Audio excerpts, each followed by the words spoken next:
Okay, what's up, my FPL family? Welcome back to FPL Bisco. This has been a mediocre week two, honestly. It's a bit of a mixed bag.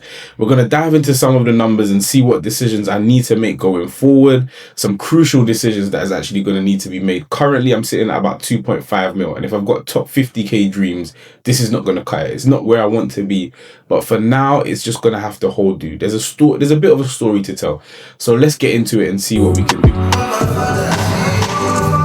Okay, so let's look at my team. So this is what we've taken back from this weekend's game week.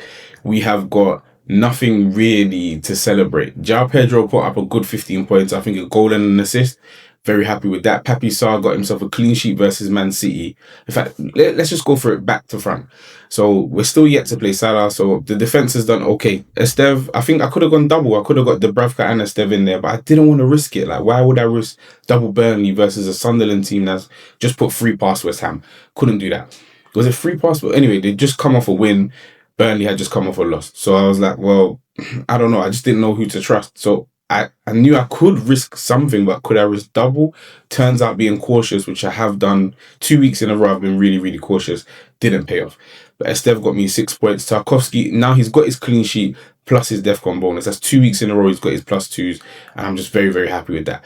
The wipeout, I think that's what they've been calling it. It's just like a defensive wipeout, clean sheet wipeout, gone from Nottingham Forest. Something's going on there. And we're going to talk about it a bit later. Like, I actually want to look into why we've got 2 games, no clean sheets. It's just not good enough. And then, I don't know how to say it, because it was just between Forest and Everton. Like, who else are going to double up on in the defence? And it hasn't paid off at all. Hopefully it does eventually, but that money could have gone to Gabriel. The highest scoring defenders in the game are Timber and Calafiori. I think they've both got like 20. Well, Timber got 24 points, but he didn't start first game. So who was going to bring him in week 2? And then Calafiori, people did. I just didn't. And then Calafiori had a great week 1. Aït-Nouri going down injured in the first half. It's bad, but it's, you know, it just opens up some opportunities. I wasn't really like so excited about Manchester City anyway. I'd rather have had Cucurella prior, and maybe I should have done, but I just didn't want to double if I wanted to get Palmer in later.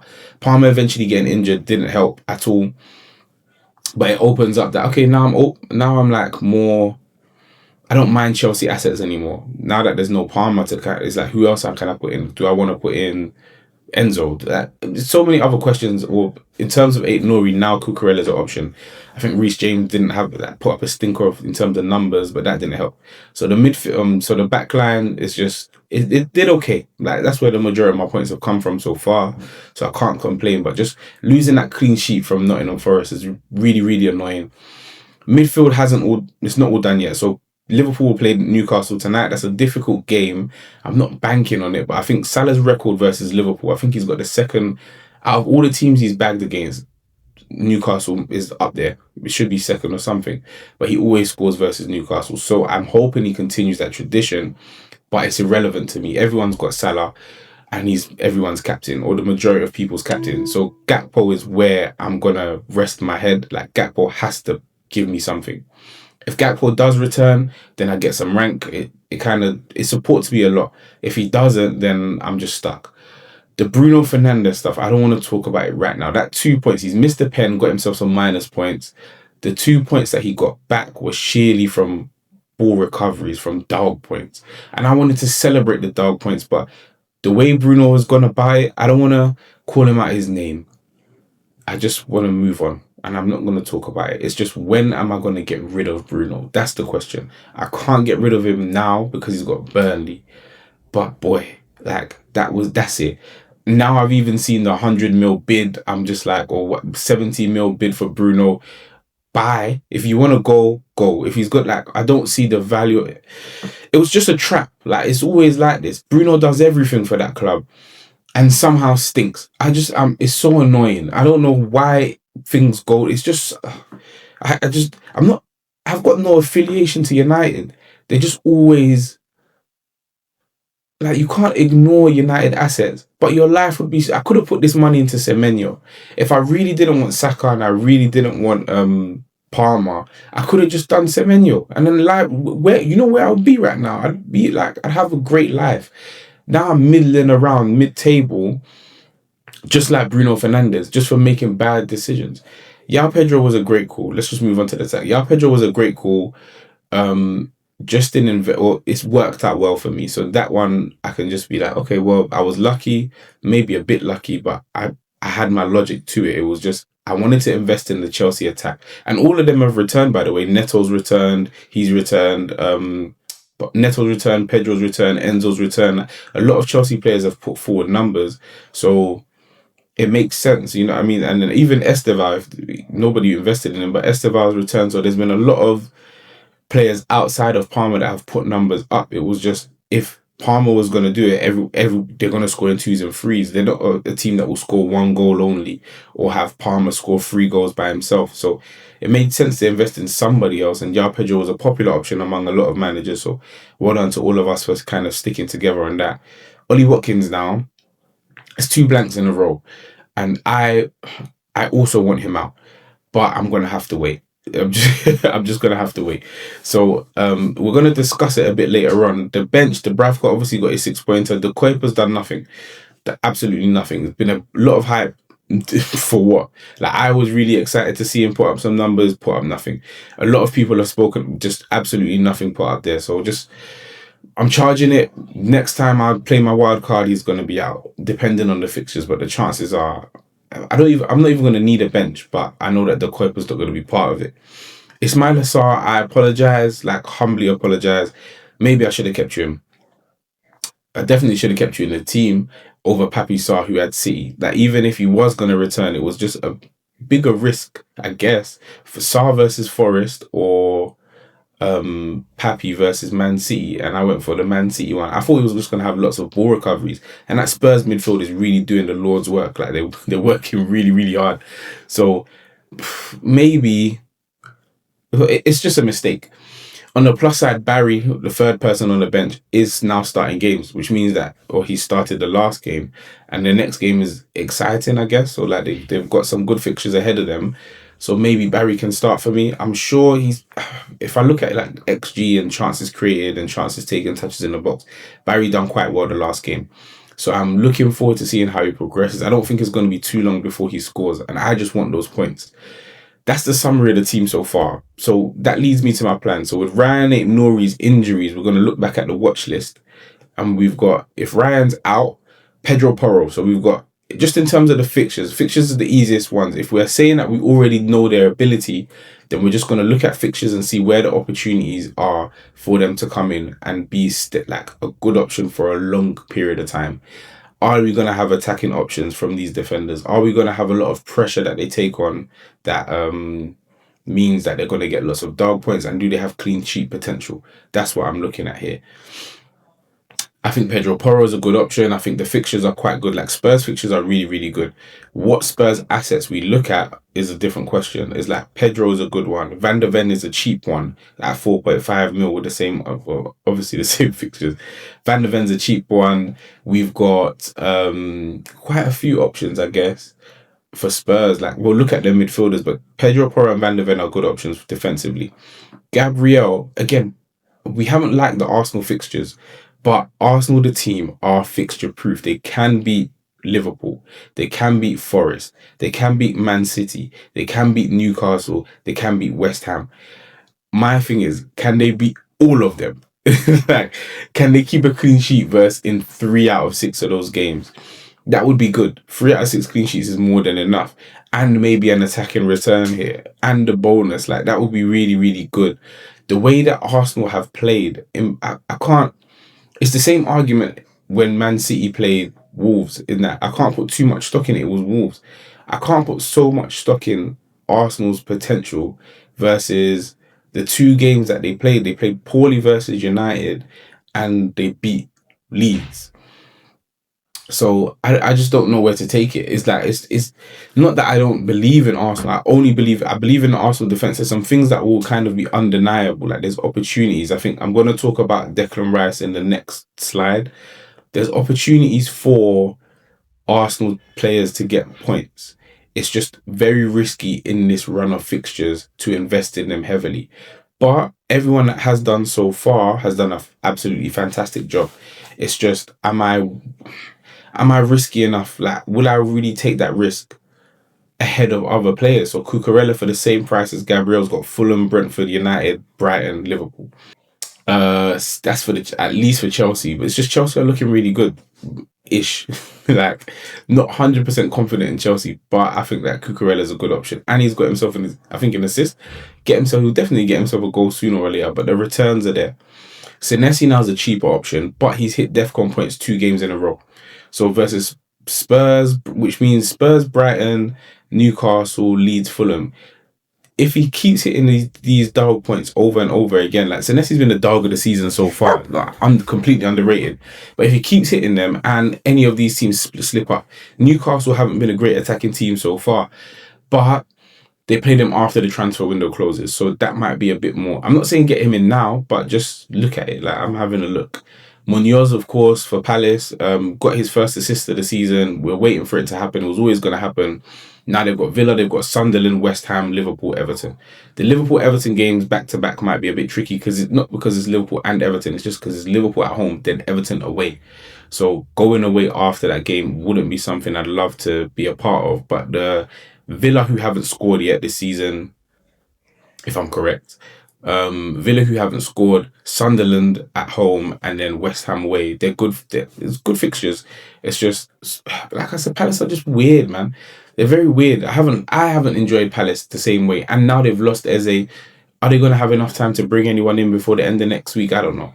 Dan Burn also. Dan Burn was just the Newcastle defender that came up first because he's got the most points so far of the Newcastle defenders.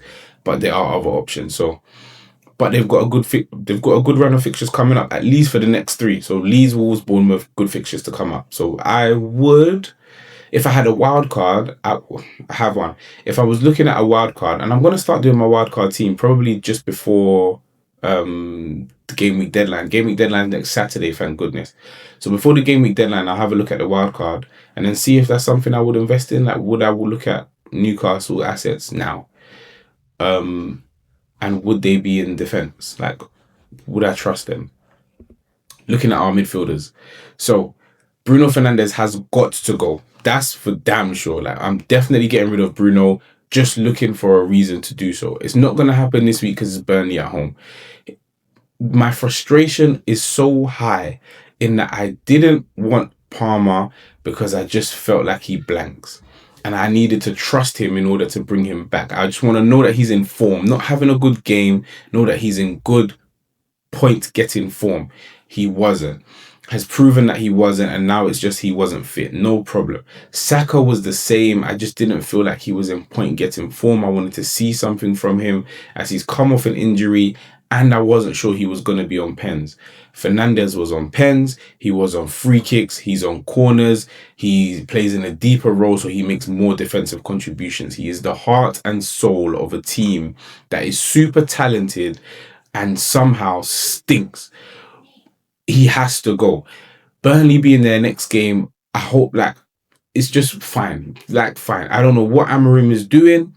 I don't know why they are not such a attacking unit. I don't know why Bruno's not part of that attacking unit. It's set up for him to be so. Playing him in a deeper role doesn't suit him. It cuts out the best parts of his game and brings out the worst part. Like, him being a leader, but such an emotional one. Like, you're on pens.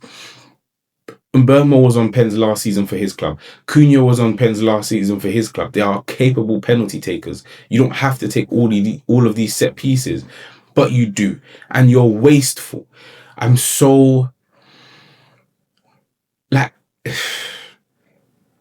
let's say they don't keep the clean sheet. You just get the pen and your defensive contributions. That's 8 points that I could use. You're a viable captain. You're supposed to be captain versus Burnley. I'm supposed to be like, Bruno's in good form.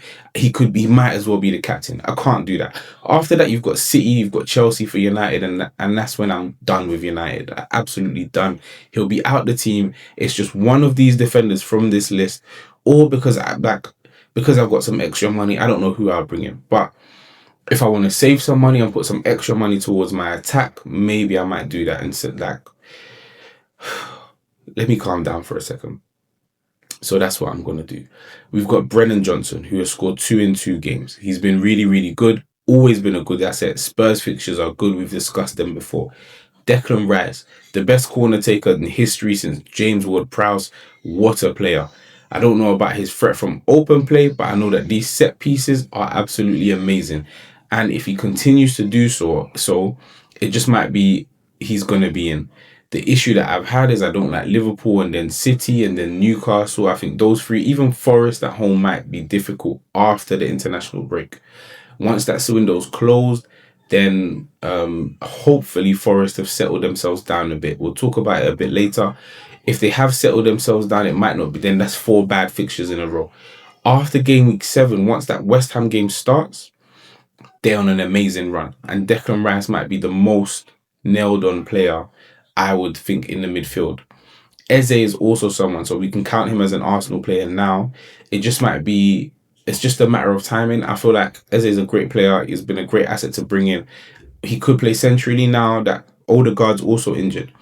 So he could play centrally instead of Odegaard, and then they'll play someone else on the wing, whether it be Madueke, but Madueke on the right, Martinelli on the left. There's so many options for them to choose from. The depth at Arsenal is quite nice, but Rice is not one of those people that are at risk of being dropped. So, or used in a different way. And his main threat is from set pieces. So why not capitalize on them? Semenyo's price is rising again. 2 returns in 2 weeks. Utara returns in his first game week back. And as a 6 mil midfielder, and I love the cheap assets that are paying off, Sunderland next game. Okay, great time. Like, great time to go back to back. Chelsea at home, Fulham away, not great. And then you'll be done. After, when you get Man United, Man City back to back, you might just say, okay, cool. It might be someone to hold off on the bench. But for 6 mil, if I get out Bruno Fernandes, bringing Utara, that's 3 mil extra. I can spend that money elsewhere. So I'm not going to be down and out if I have to leave Utara on the bench. Forget it. Anyway, back to Enzo or the Chelsea assets again. So we've discussed Chelsea's fixtures. They're quite good. With Palmer out, Enzo plays in that advanced role, which is really, really good for his numbers. And we've seen from last season, when he does play in the 10 or plays without Palmer centrally, he can put up numbers. That he puts up assists, gets himself a cheeky goal in there.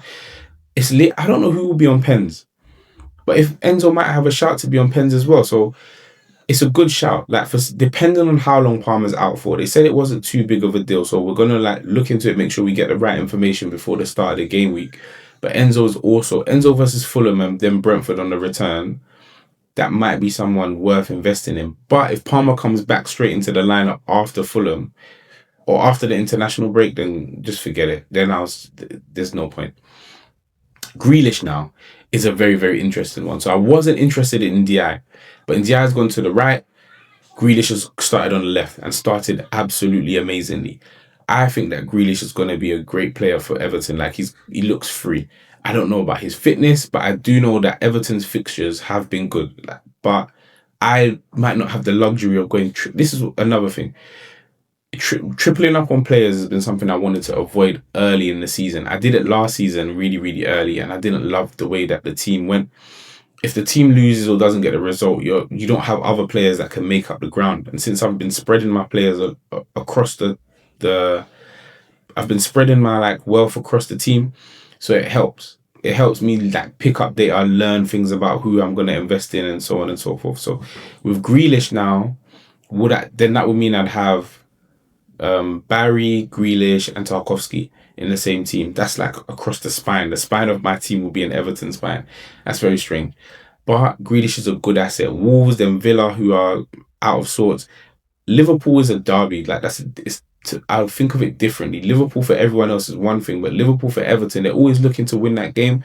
Points are there, and then West Ham and Palace at home. Those are 2 good back-to-back home games to have. I think Grealish can put up some really, really, really good numbers. That's someone I'm looking at a lot. I don't have the City midfielders on here anymore. I'm put off them completely. To go from Jekyll and Hyde, maybe it's just, okay, don't charge the Wolves game too highly. Don't look at the Spurs game too low. But who would I invest in? Even Cherky coming into the lineup meant that Reinders played a bit deeper. He played deeper, didn't get those points. He was out-dogged by Paulinho. I don't like that. I don't like that at all. And not every game is going to be easy. They're going to have to fight and dig in and get results when the games are not good. And Man City haven't. They've shown that they're, even in their worst times, they're a class team, but they don't dig out results. And I, I'm so happy to not have Haaland. He created one big chance for Marmoush, and I even saw the chance. It wasn't the biggest deal in the world. Like, he's just not a player that I want to spend my 14 million on. He should be about 11 mil. That, and I mean that honestly, with or without the goals, that Haaland is a 11 mil asset. So looking at the attack, I think that Ollie Watkins has been the linchpin of my attack personally, and he's done rubbish. Like, absolutely nothing. Nothing of note. I've got nothing to talk about. I don't know whether he's done well. I don't know, like, whatever his problem is, it's just not been good. He had one big chance missed last game. He's just done nothing. I don't know what the problem is at Aston Villa. I want it solved immediately. I want the problem at Aston Villa solved and rectified immediately.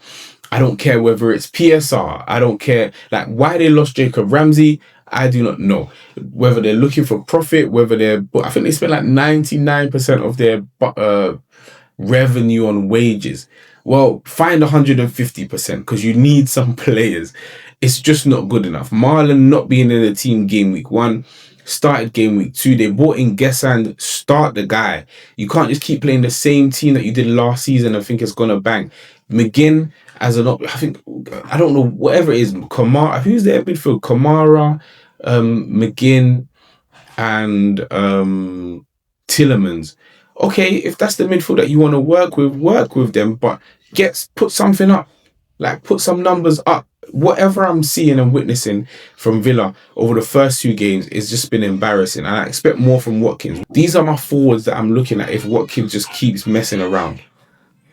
I've got Mateta, who's still on the list, even though I guess he scored their game in Europe. But I think that European stuff, I'm not feeding Palace too much, and then I'm going to have to double up on Palace again. But then they've got Sunderland game week 4 at home, then they've got West Ham.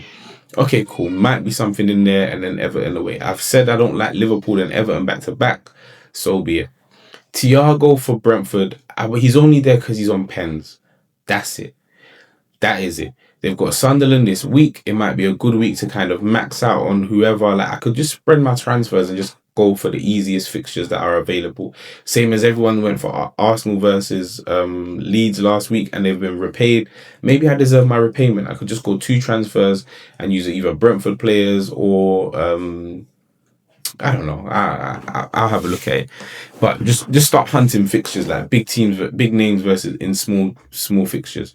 Gyökeres, now that he's off the mark, 2 games versus Leeds, I feel like he's not, because Arsenal are nailed on to win these games, but because he's nailed on to be an unrivaled striker. Havertz being down injured means that there's no competition. That was a big issue for Gyökeres. Havertz being down injured means that he's got no issue for minutes. Saka being out injured means he's got no issues for pens.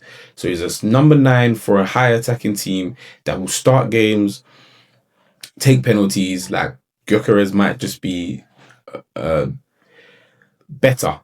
He might actually be better. The fixtures are worse, but him as an asset is better. So do I want to suffer with Gyökeres in a better attacking team with harder fixtures, or do I want to wait around? And how long will I wait around for Watkins to return? Even if, like, would I forgive myself if Gyökeres scores versus Man City and says that he arrives at home with the help of Eze, with a good supporting cast? Or am I gonna, like, just pick a I wouldn't say less established player, but would I even say he's a less potential? I don't know. That's quite insulting to Watkins. Watkins is a big boy in this game. But anyway, that's the discussion.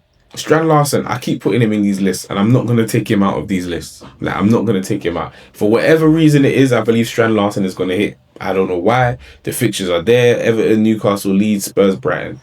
Okay, he could do something. How much? I don't know. Evan Nilsson, no. Chris Wood, yes, the fixtures are there.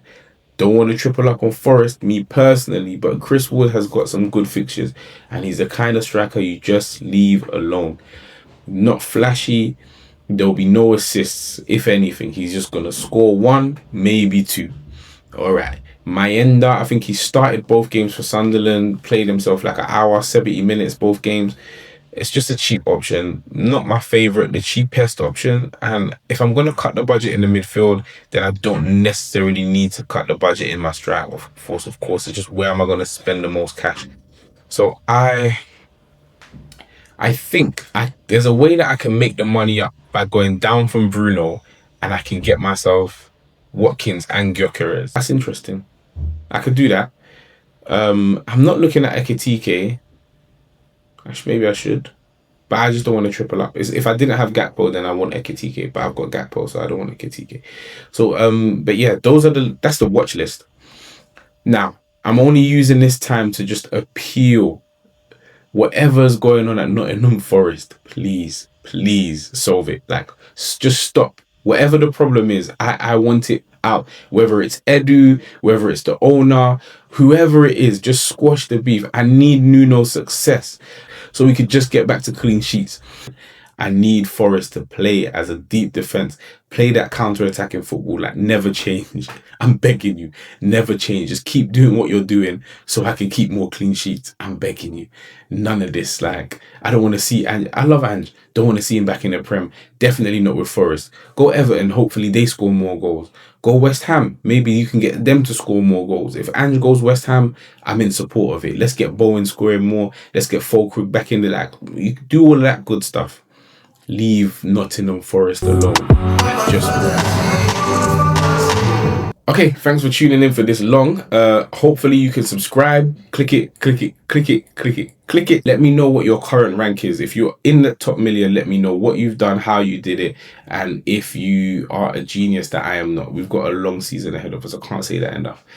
But I've got 2 free transfers and I need to figure out where I'm going to use them because I think it might just be time to do so. I need to put myself in a position that the points chase me and I don't chase the points. So I'm not going to get in any desperate signings, but what ones would be best to do so? Anyway, I'll think of that for the rest of the week, and you guys have an amazing week and I will see you Saturday.